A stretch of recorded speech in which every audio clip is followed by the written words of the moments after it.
Hello, hello, hello. I'm so excited to be here with you guys. We're crossing different time zones. I'm perceiving the excitement. So, first, let's welcome Olga. That's our special guest for today. Hi, Olga.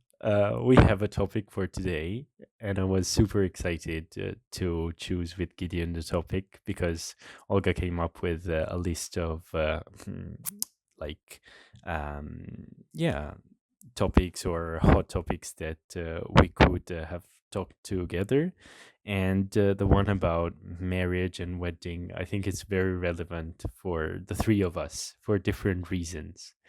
So, since I want to be a good host, I'm going to start with the guest and try to collect some information about how does it feel to officiate a Oh my wedding. gosh, this Please, is the if you best. feel comfortable with that, share the experience with us. It's the best. I've been crazy about weddings since I was really young. Um, about my own wedding, I guess, and about the concept of wedding in general, because I grew up in Poland in a family that's not religious, but of course, traditionally, all the weddings that you see on the television and the weddings that you go to and the weddings that people talk about are religious weddings. And I was this so called militant atheist.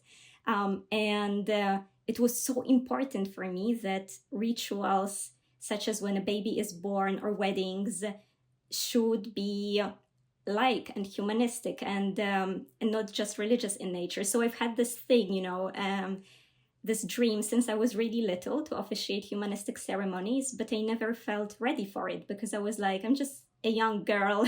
I don't have life experience. I am single. How can I officiate someone else's wedding? And then years pass and we get older, and I guess finally I felt ready enough to get certificates and so on. And I've missed the deadline. So I don't have certificates to officiate weddings yet. But again, it's a philosophical question because a wedding is about so many things. It's social, spiritual. Of course, it's legal, but it's a different topic. And when my best friend was getting married, she's Muslim, and her back then fiance, now her husband, he's atheist. And they wanted a secular ceremony. And they've asked me to help write it and celebrate it.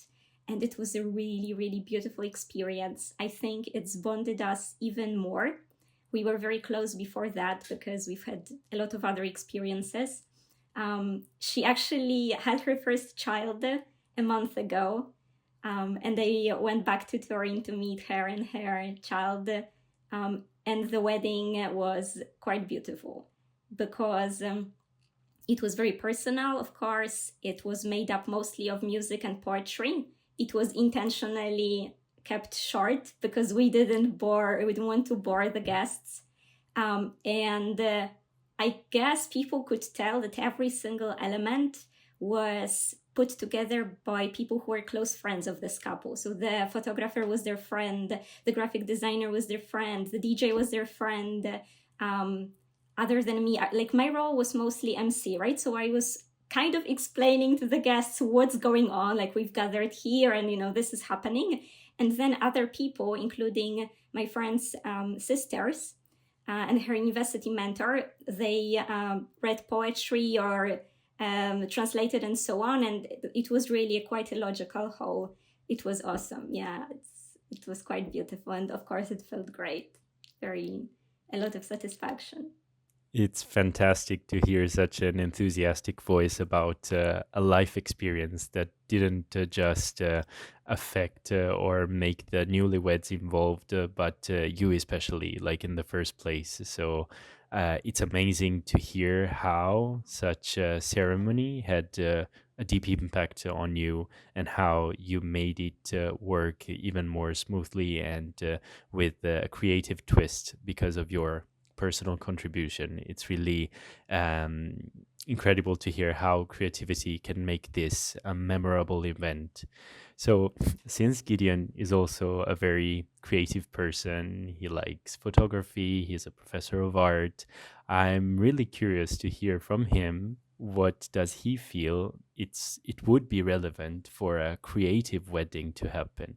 Like, how can you imagine or how can you dream about a creative wedding? Hi, Olga. When you say creative wedding, I can remember my friend's also secular wedding wherein it was intimate and then everything was DIY. I had experience of decorating for my best friend's weddings before, but that specific one wherein the invitations, the setting were all handmade by friends. So it was a fun collaborative ceremony for them. But I think if I will have a wedding to make it more creative, maybe the souvenirs would be made by the attendees also on the spot, or maybe have more crafty souvenirs. Before we dive in, because I don't know how you two knew each other before, can I have a bit of background first of like how you guys knew each other? Is Absolutely. that okay? Absolutely. Dario, would you like to tell the story or can I? Please go ahead. I'll tell it. We are both global shapers. We are part of the same youth network, and we first met on Zoom.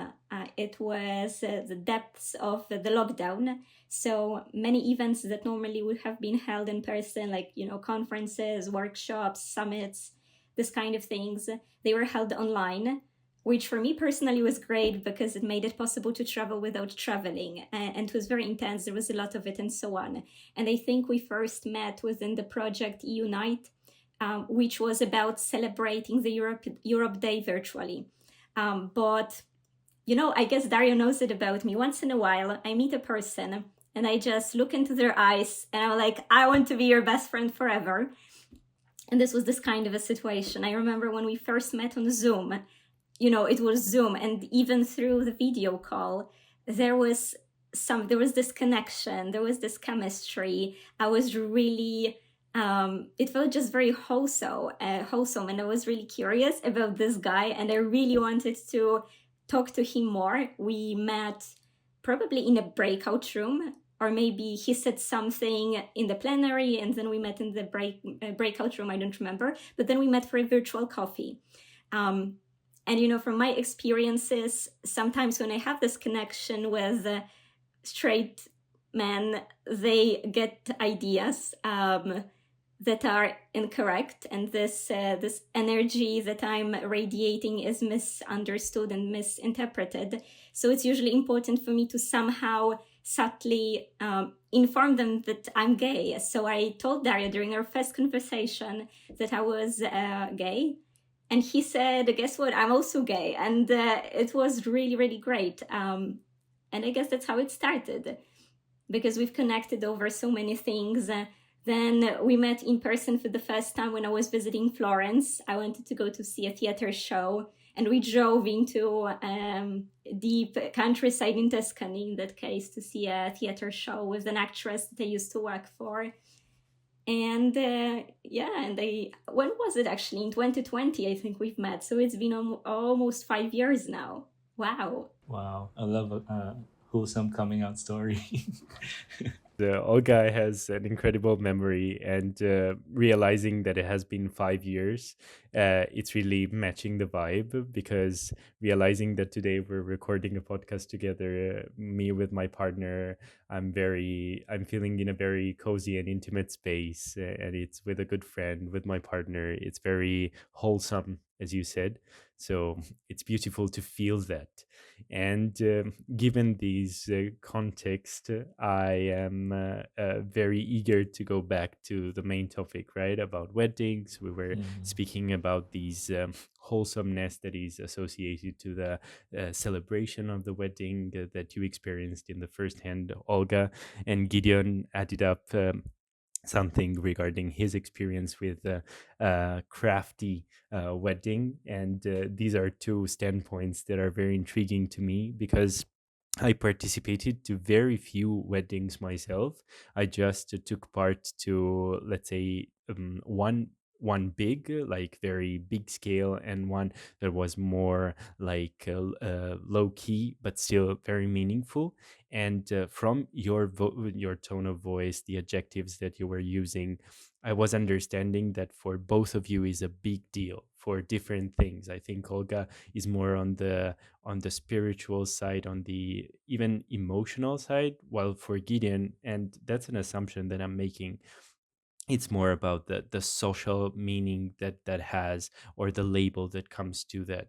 So that's my question for you again, like what's the word that to you relates the most with the concept of wedding and marriage? Like if you could summarize the meaning of wedding and marriage into one word, what would you choose? Please go ahead. I can tell you that actually, I also think, I don't know if Gideon thinks that, but I also think that weddings are first and foremost social. And I've had a lot of conversations about it with family members, with people who happen to be family lawyers, with shapers, of course, or other friends, people from our networks, and so on. I mean, marriage is technically a legal agreement.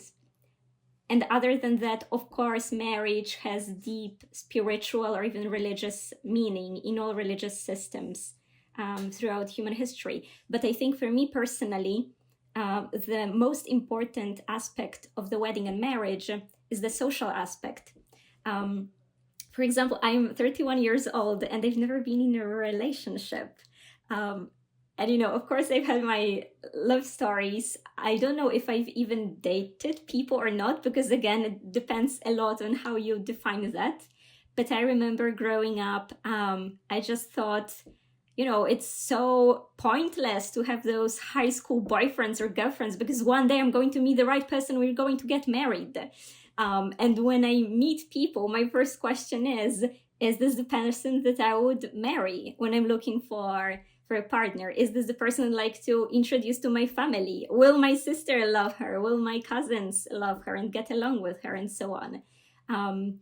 So I guess for me, the concept of a wedding and marriage is that two people come together and in front of the families, the society, the world, they commit to each other and they become a team. And it is about responsibility, of course. Probably in the past or even now, some people would use the word duty. That doesn't resonate with me. But I see how it conceptualizes this bond and this union. And it's all social. We're social animals. It's a social bond. It's all about social recognition. It's fantastic. I was trying to recall an adjective that could really summarize, and duty is associated with a kind of seriousness. It's a serious business attached to it, and you touched multiple dimensions of this concept of marriage being a serious business on a spiritual level, on a social level, on legal, i- under a legal framework. So yeah, you really delivered the message loud and clear. Now I'm curious to hear what Gideon has to say about that. I'll try to be articulate with my views on marriage and wedding. I see wedding and marriage separately. I've come from a Christian background with my family, and yeah, marriage is a very important milestone in life, and also back in the Philippines, it's very um, like life is seen on clear steps. Like, oh, you study and you get married, you find a partner, you get married, and then you have a family, and then the cycle goes on, and then if you miss one step, you'll be seen as like, oh, disappointment, or you're a problem or something like that in the society.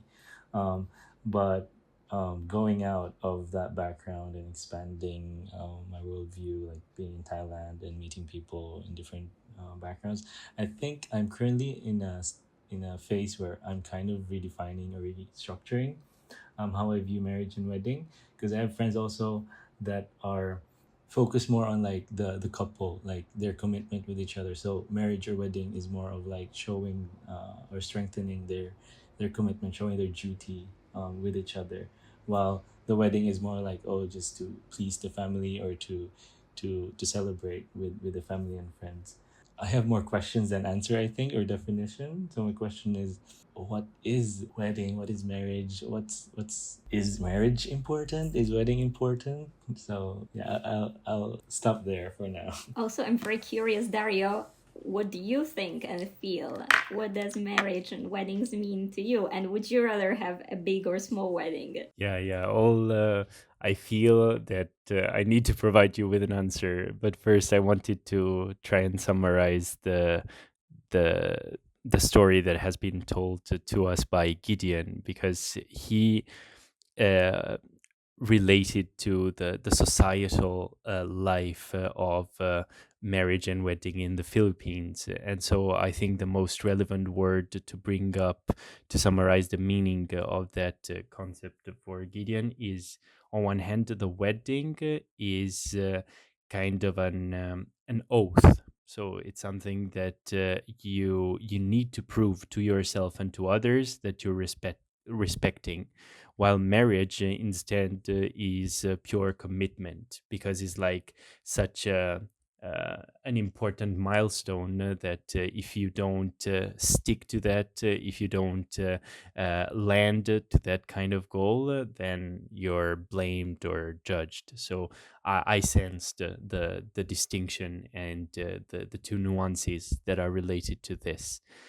Regarding myself, of course, I think that marriage and weddings are important, much more the concept of being married rather than the celebration itself. I really disregard and don't attach that much value to the ceremony itself, but much more to the twist that the relationship has due to being married.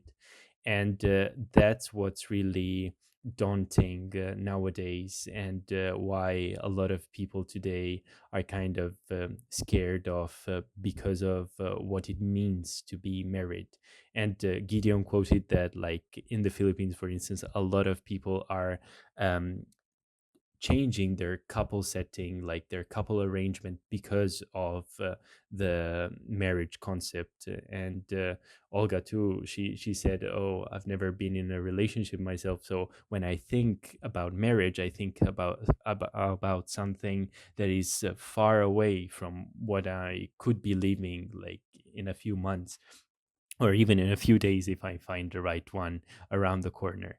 So, my next question for you guys is really, for the sake of being married and for what it involves, would you be okay with settling with someone that doesn't entail love fully? Because I think we didn't go into this topic as yet, the relationship between marriage and love.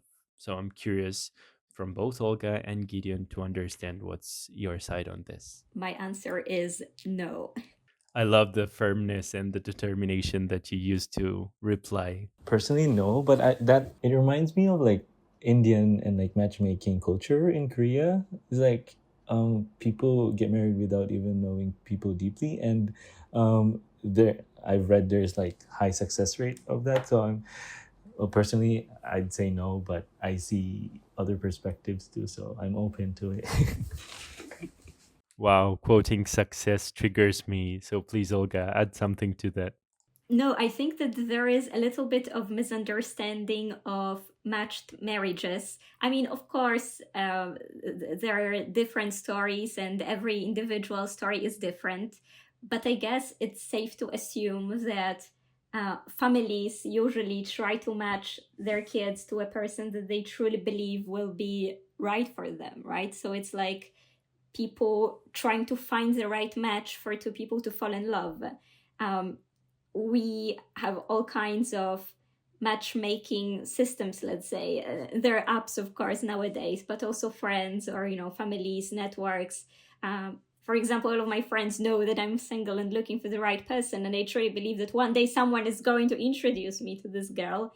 And like it's like one doesn't exclude the other. I guess you can definitely have like a very rationally matched couple that either just falls in love almost in the first sight or develops love gradually, but it's still a loving marriage. It's still a relationship built on love. And then, of course, there are terrible situations in which families force people to get married, and they barely know each other or don't know each other, and there is zero chance of developing love. That's really, really terrible. Actually, I think this is a huge violation of human rights, which is a relatively fresh concept. But if we do believe in human rights, we should fight this practice.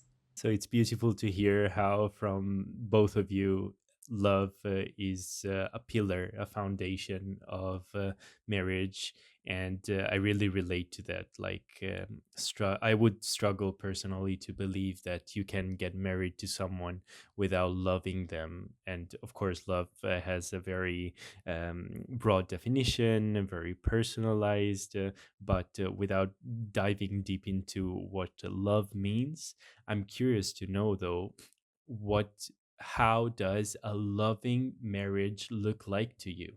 Because I think it's important to explain that, both to ourselves and to our audience, because we have our family context as a reference. And sometimes we struggle to see pure love in our parents' love. So for us, being in a loving marriage can mean something very different to what we experienced in the family context. For instance, between my parents, I never saw much like physical intimacy or like a physical connection. So to me, a loving marriage is always dressed with these extreme physical connection and strong intimacy that you have between the two partners. So I'm curious, and please don't feel like heavy or pressured by the taboo of quoting uncomfortable things. Just share what you feel it's worth sharing. Well, similar to Dario, like my family also wasn't, I think, a good reference for a happy, loving marriage because my parents are separated. I could only use the examples of friends' marriages for this exact topic or concept. But since also I haven't been married yet, so my ideal loving marriage would be, I think, just being with a best friend, like more of like being more secure with the relationship and continually adding value to each other's lives. I still consider, as with other relationship, marriage as like not forever. There's, because I believe of impermanence and there's nothing that lasts forever. So marriage is impermanent. So just savor and continue to add value and, yeah, share memories with each other. Before Olga starts to report her own personal view, I should say to both you, Olga, and to Gideon too, that right now I'm extremely gigil, and gigil is a Filipino term that stands for someone that's swooning or deeply in love, because Gideon was able to really touch deep chords. So I'm very grateful for his presence. He's getting to know me well, and I could sense that his words are genuine, and that makes me really fall in love more and more. So, yeah, this short disclaimer is preparing the room for Olga now. That's so sweet. Yeah, I guess if marriage is not necessarily permanent or eternal, it means that you choose this person again and again and again every day. When we were talking with Dario to have this conversation and we were trying to narrow down what exactly we could talk about, I recalled the definition of love that I heard from my sister after she got married. I was really curious, how does she define love? And she said, every day I want to kill him, but I put it off to the next day. And I thought of it, and it kind of actually made sense, I guess. You know, love is not exactly unconditional. Maybe there can be unconditional love between parents and kids sometimes, but it's kind of like almost unconditional, right? It is very forgiving, and it is for sure tolerating a lot. And talking about role models, I guess, yes, of course, our parents are always very important role models, but I truly believe that mass media play an enormous role, probably bigger than most people are ready to acknowledge, in shaping our desires, our ideals, aspirations, ambitions, and everything like that. And if we think about it, most traditional narratives, I've said storytelling, are about conflict. The movies that we watch, the books that we watch, every plot is about conflict. It has to be. Um, and couples bicker a lot, and there's conflict in every scene and in the greater narrative act. And I guess I'm just a very conflict averse person. My father is an extremely conflict averse person. Me and I had a fight twice in our lives, once in 2017 and once last year. And I remember those two because there were none other. I guess that also growing up, probably I can tell you, for girls and young women, we tend to see or understand the relationship between our parents one way when we were a bit younger, and then we kind of reinterpret it when we were a bit older. Um, so I guess this is also important and relevant. And I guess for me, the most important thing, not only in marriage, but frankly, also in friendship, is for people to just be kind to each other, to be tender towards each other, and not say mean things if they don't have to. Because why would you say a mean thing to your friend or your spouse or your boyfriend, girlfriend, whatever? I don't get it. But of course, people do a lot through the screen and so on. They bicker and they get frustrated and they channel these frustrations. And I know that maybe there's something wrong with me, that, I'm too conflict averse and I should probably work on it in some way. But this is really, really important for me to just be kind and think twice, and just not be intentionally hurtful. And that's already a lot. It seems like it's not a lot, but I think it's already much for a lot of people. Well, thank you so much for raising the idea of media. I just realized that I'm a big Disney kid, and most media that I consumed Me too. for the idea of love and marriage is like it's the ending. Like they live happily ever after. They get married and that's it. Like they're happy now. And then I was telling Dario before, like I really want to ask people who are married what their secret is, because really I cannot learn that from school or from anywhere, but truly from only from people that have experienced it. So moving forward, maybe the next chapter, marriage, whatever, yeah, I'm curious to talk to more people that have gone or tried that part of their life. I've never been married, but I've seriously heard more than once this advice that's always a version of be tolerant. It's like this saying, do you want to be right or do you want to be married? It's like a rhetorical question. It seems to me that everybody, like if you will ask celebrities what's your secret, whatever, everybody gives you some kind of a version of just accept the other person the way they are and learn to live with their quirks. And I guess that transcends international relationships too, right? Oh yes, and I guess I don't know, but I imagine that in intercultural or international relationships, there are many more things to understand deeply, right? There's unfortunately more room to misunderstanding or different communication styles and stuff like that. Wow, there's so much content. I feel so excited just to summarize it, because I think it's valuable lessons coming from both of you. So Olga really quoted kindness as the bonding force in marriage, and she also brought up the concept of tolerance. So not just accommodating the partner, but doing that with a certain degree of care. And that's what we do also in Disney, in which we tend to idealize these relationship because we purify them of all the, let's say, bloody fights that might be there in newlywed couple or in a long lasting marriage. So that's my following question, like how do we overcome the conflicts that could be there in a couple that has been married for a long time. None of us in this call is able to answer this for personal experience, but I think what we can all do is kind of an exercise in which we try to imagine what would happen to us if we are embarking in a conflict with our beloved one with whom we want to spend the rest of our life with, but it's touching a sensitive point that is really meaningful to us. And I can tell for myself that I feel lucky enough to have Gideon by my side in the last few months, and that we have been, let's say, training on this, right? Is triggering each other's sensitive points, but then overcoming that. And I think we applied pretty well the rules that Olga said about trying to be kind and act care.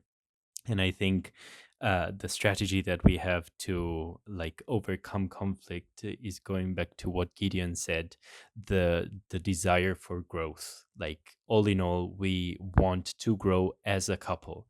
And Olga before quoted the term team, that I think is really the key word when is associated to marriage. Because when you are together, despite fighting, despite having different points of view, I think if you are convinced that you are a team and you're not fighting against each other, but you're fighting against something else that lies in between, or a problem or a condition or whatever, then that makes you stronger eventually, like in the long term. So please contribute if you feel like it, because I think it's kind of a taboo. Once again, in Disney movies they never showed us people fighting against each other properly unless it was a villain in between. So how do we handle this? I'm a big believer of like preparation. So before I'd say I do, I would love to really feel like, oh, we have the right tools like communication or like strategies on fixing conflict before fully committing. And also I want to see the value of having mentors as well, that you can consult uh, or get advice in certain issues, and also surrounding yourself with good friends that see the value of your partnership and are also rooting for you. I think this is also why there are witnesses during the wedding, right? Both members of the couple have their witness, who might be a family member, a friend, and so on. And I guess one of their main functions is to maybe help throughout any potential conflict. Makes a lot of sense. I love the fact that you brought up the concept of witness, and really it came up to my mind too. And that goes to my next question for you guys. Who do you think is the best ally or the most powerful ally in a marriage that works properly and is bound to success? Because in my case, what Gideon said about the mentors can be turned into other role model couples. Like if you are interacting with other couples that are kind of functioning well and can be an inspiration to you because they know how to navigate conflict, they are not scared of embarking into them, but they know how to get over them effectively. I think that's really powerful and comforting. And that's maybe one of the problems that in our families was there, because there was this big taboo about sharing family problems between families, in which every family was kind of a world isolated from the other. So everyone was thinking, oh, I'm living the worst nightmare ever, and that's on me. That's my only duty, while it's a very well spread and societal phenomena.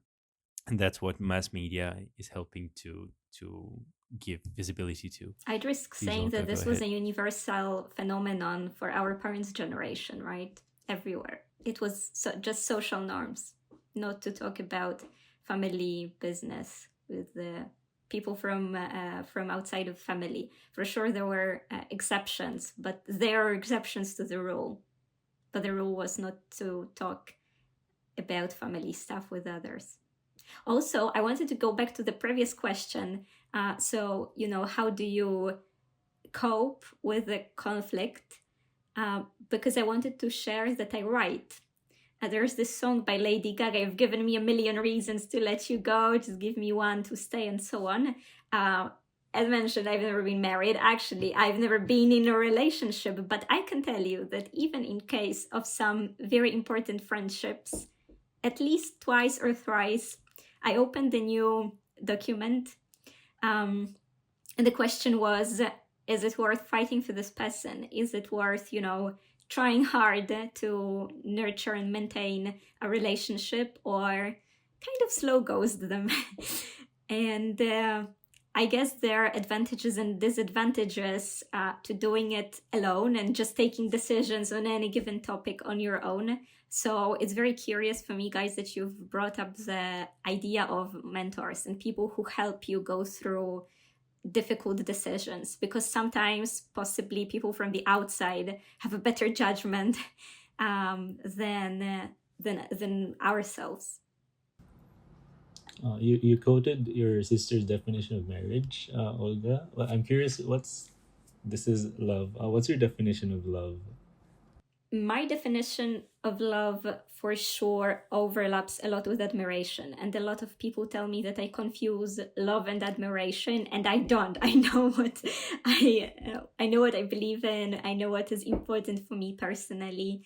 I know it's very important for me to just kind of be in awe of the people that I love in different ways. So that's one thing. But then, as mentioned earlier, I'd say that probably the difference between an infatuation and love, or whatever else in love, is the love has this element of mutual support and being committed to each other very explicitly. And you say it not only to each other, but also to the world. This is my partner. We are a team. We are doing things together. We can count on each other. Um, yeah. But then, of course, there are also different kinds of love and relationships. I really believe in love between friends. I absolutely believe in love between teachers and students. It's been a huge theme in my life, I guess. Love between siblings or cousins and family is extremely important for me, but still, it's always about mutual support, about inspiring each other, learning from each other, and counting on each other. And Dario, I gotta tell you, of course you know it, but Dario is such a supportive person. And I think we've been friends for so long, but I guess our milestones happened when Dario really helped me through some important moments. And thank you for that. It really consolidated our friendship for life on my side. I hope you feel the same. Oh, thank you for sharing. That was sweet, Dario. I'm very fond of the friendship that I have with Olga. And when you quoted the moment in which you were writing a document about why a person is worth fighting for, I think it's kind of a practical recipe to say, oh, like, let's stop for a moment and see if this relationship is sustainable to handle or not. And I feel that that applies fully in friendships, but that applies very powerfully also to love relationships. And I think Gideon is very skilled in doing this. Like, he's the best planner, and when it comes to writing how he feels, he's very skilled on this. So I think you two are kind of close in this attitude towards thinking about relationships. And I think, going back to admiration, that I admire both of you for the attitude that you have towards reflecting about love in all its forms, like friendships, relationship, partnership, and so on. So yeah, that makes this talk to me very, very precious. And I was really nervous to start this podcast session with you guys, because it's I knew that some good content could and should have come up. So now I want to address directly my partner, because I have been wanting to ask this to him for quite a long time, and this is the way to ask him in a very like light hearted way. What's the favorite location that you are dreaming of when you're thinking about having this oath of committing together and having the best moment of your life? Oh, thanks for putting the spotlight and on record too. Honestly, anywhere. I don't mind doing it anywhere because it's really about you and me or your partner, right? And you're making a commitment or an oath not for other people, not to show off, but it's to express your love to each other. So honestly, anywhere, could be in the Philippines, Bangkok, or in Italy. Yeah. But for the ceremony, yeah, I wish to have some friends also. I don't know where would be the most practical, but an intimate one if you're talking about an event.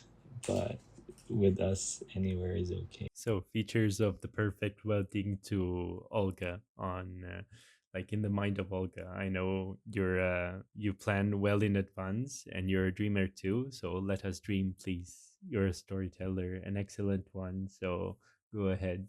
Gideon left us a lot of room for our fantasy to expand and fantasize.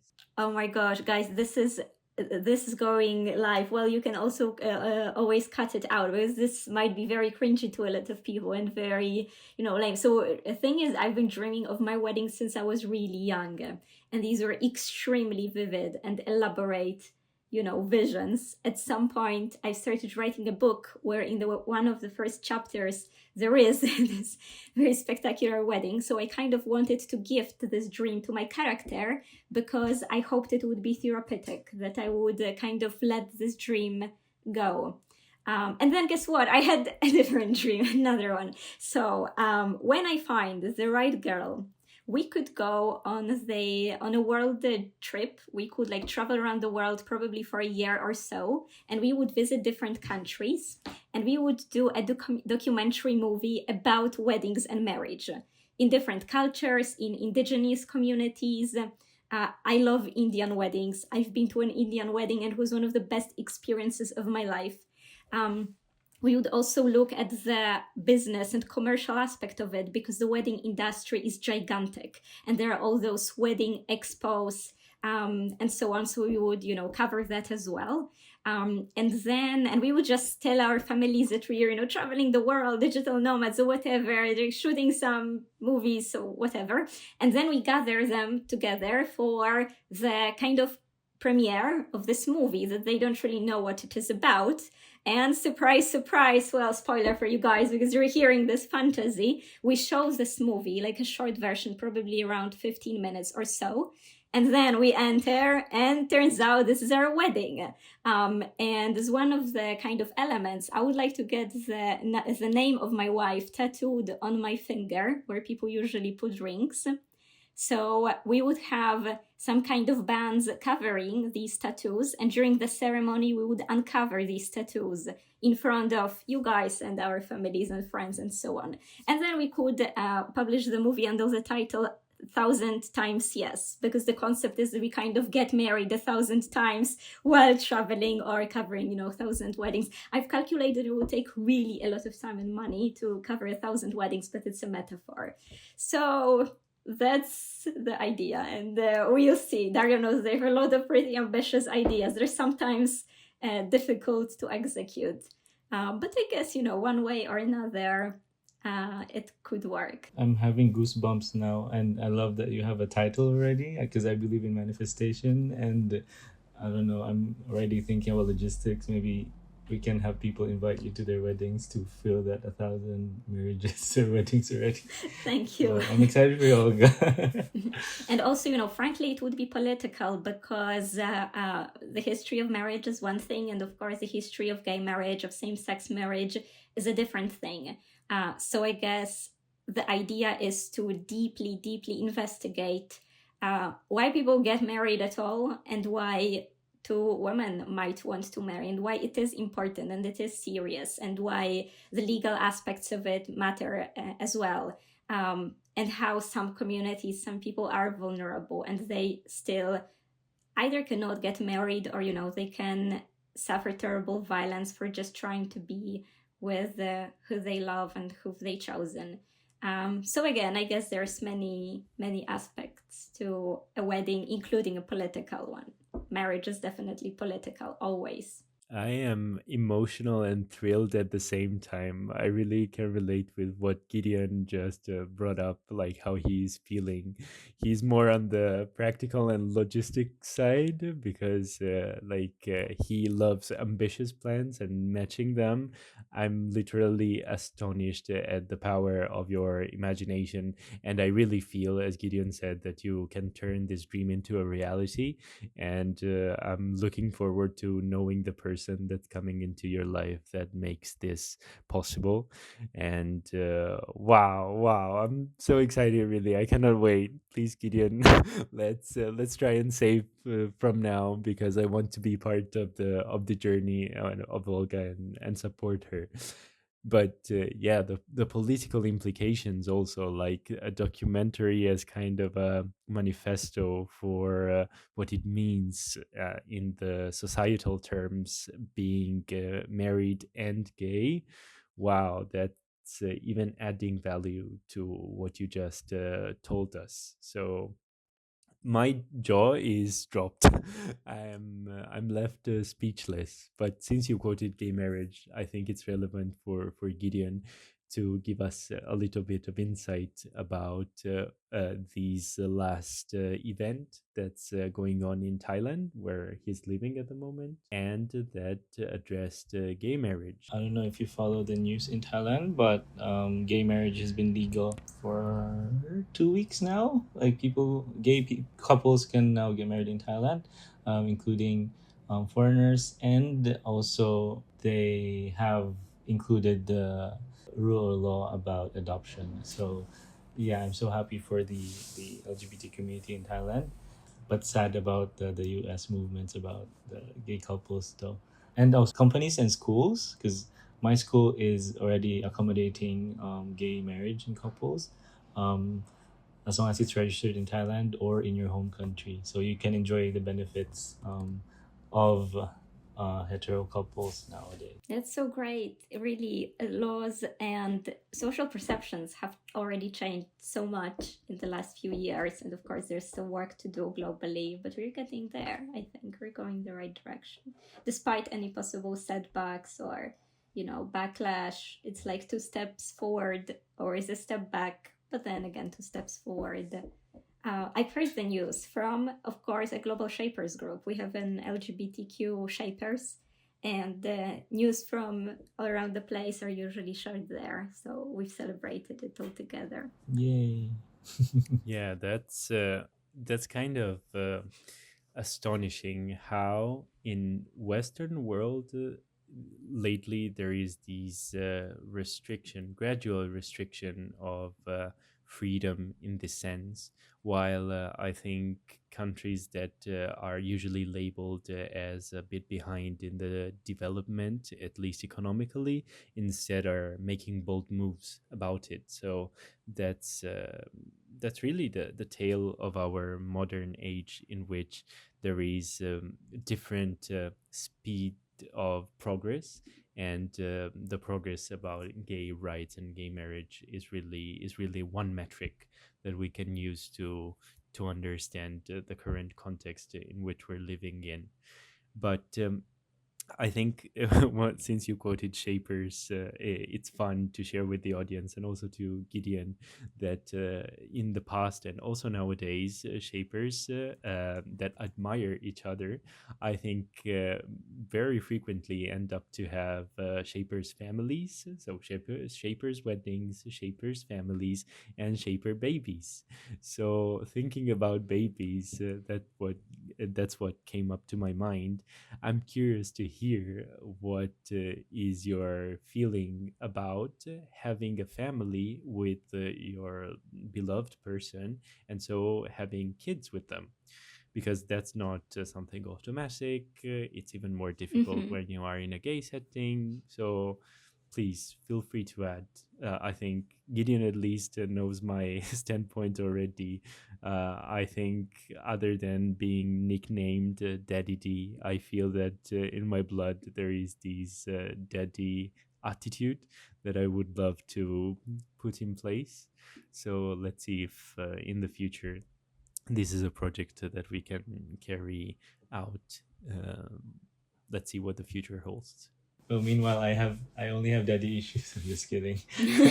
um, but my answer about kids is, I well, what I said to Dario before is I'm open to it as long as I can trust my partner with that project or with that kind of responsibility, because I know how heavy it is and how it could change relationships, as how I saw my friends also, from being couples to having kids. Yeah, it's a big undertaking, financially, emotionally, and it could really strain the relationship. Currently, my I feel I can provide, but the emotional part, I think I'm not fully ready yet. I wanna feel more, what do you call that, emotionally mature before I bear one or I bring one to this crazy world. But logistics wise, yeah, we can figure it out later. No, briefly commenting, like it's fun to hear how Gideon is very aware of the emotional responsibility that you have as a parent to be a grown up yourself. It's extremely interesting to me that you're bringing this up, because I strongly believe that these are absolutely entirely, well, not entirely, but that these are really separate topics.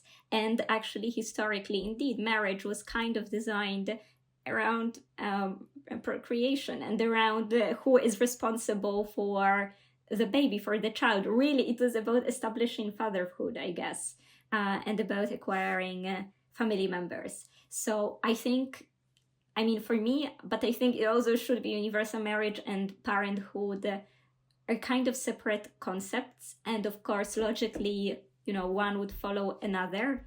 Um, I don't feel as comfortable talking on a podcast about motherhood as I do about weddings and marriage. So I hope you guys will forgive me for not sharing more. But in any case, I can see your point, Dario, about your kind of caregiving instincts. They are very clear, and it makes absolute sense for me that you have this eagerness to build a family and to take care of a kid, and that for you it might be an important part of the marriage, right? An important part of the relationship of this team, who, among other things, is also taking care of members of the next generation. Your own kids or adopted kids and so on. So yeah, I can't wait to become Zia again. I'm already a double aunt because my sister has a son, and another one is arriving in March. And also my very, very close friend whom I've mentioned had a baby recently. And somehow, weirdly, I feel that this life event has cemented our friendship even more. And I feel even more attached to her and to this little baby that I held in my arms when she was 8 days old. And I'm really looking forward to seeing her growing up. Olga, you really have a talent for painting pictures of your ideas. And I really love how powerful your words are, and how your imagination and your beliefs really turn into statements. So I feel, once again, there's a point that makes you very close to what I love and admire about Gideon. Like, his words can easily turn into something that it's clear in my mind, and so I could feel like how you distinguish the attitude towards marriage and towards parenthood, and how the two things can be distinguished, and on one hand they can lead to one another, but on the other they don't entail one another automatically. And that's what Gideon said as well, like there is a risk of like putting the two milestones ones after the other just automatically, that makes you feel frustrated or let relationships change. So it's important to bear that in mind, and not to give for granted that everyone has the same attitude and approach towards what comes next after marriage. So yeah, we've been talking a lot about marriage, and also branching out to different topics too. We touched upon the role of other role models in couple settings, our favorite scenarios for weddings, and political implications of it, imagining very powerful and thrilling wedding ceremonies.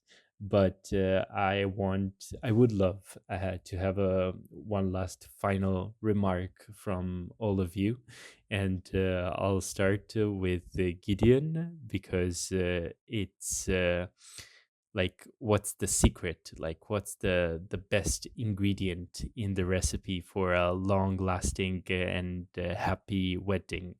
We quoted already a lot of meaningful stuff, but if there was that one thing that you couldn't say no to if you're thinking of yourself in a happy marriage, what would that be? Well, saying no to trying to win every argument. Because yeah, one thing that I'm gonna take away from this conversation is remembering that you're a team and to be kind, not just for yourself but to each other. And I guess that's what I'm holding on to with forming this more mature and serious relationship while we navigate each other's backgrounds and nuances, getting to know deeper. More serious and mature relationship, a kinder one this time.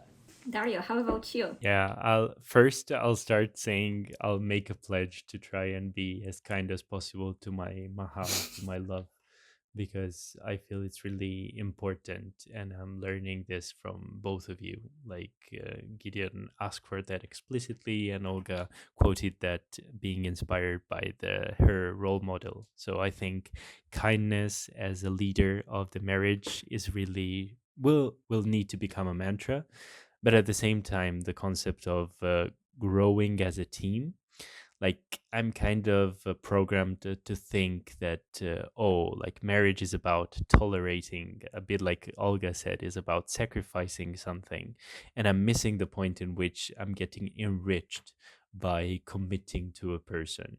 So I'm feeling that, like, after this conversation there's so much to gain and so much to get from that commitment, to that saying no to other distractions, other like volatile inspirations from the world, that it's worth it. It's really a commitment that over time will turn you into the person that you thought yourself you want to be. And I think in this we're kind of close to Olga's belief too. Yeah, I guess the conclusion might be that a marriage or a very serious relationship for sure involves a lot of kindness, patience, and tolerance. But in the first place, you need to have found the right person. And that's what I wish you guys, that you are the one for each other. It looks very, very promising. I'm so happy for both of you, and for my friend Dario. And yeah, Dario, I hope that one day, sooner or later, I'll invite you on a podcast or an audio call with my girl. Fingers crossed. I cannot wait to embark in the journey, because I know your filtering skills, and I can bet on that she's going to be great, awesome, and she's going to be magnetically attracted by you, as much as I've been slowly, gradually, but steadily being attracted to my mahal. So let's try and believe into that and feel that on a day-to-day basis. So if you think it's all right, we can like call it a session. And I really thank all of you for joining the session and the podcast. I had a great time. Thank you, Gideon, for setting the logistics up and also the scheduling. And thank you, Olga, for being able to show up despite the father presence and all the family commitments you have to handle. Thank you so much for tolerating my technical issues as well with the connection and equipment. Thanks, Olga. Thank you so much for connecting. I'm really, really excited to just talk to you and to have seen you earlier when I could see you. I'm so sorry they couldn't join you guys with the video. And frankly, I just hope to hear you both again. I know that you're just connecting to do different activities online. If you ever feel like hanging out virtually, absolutely count me in. Definitely, and if when I visit again, if you're there in Italy in July, I would be happy to grab coffee or croissant or Oh, beer. yes, please do come to Rome. I'll take you places. Dario knows what I mean. I'll take you very romantic places. You will not regret it. Yay! Brace Yay! yourself, Gideon. Bye bye. Pleasure to have you tonight. Thank you for Bye. connecting. Thank you and hear you soon. Bye.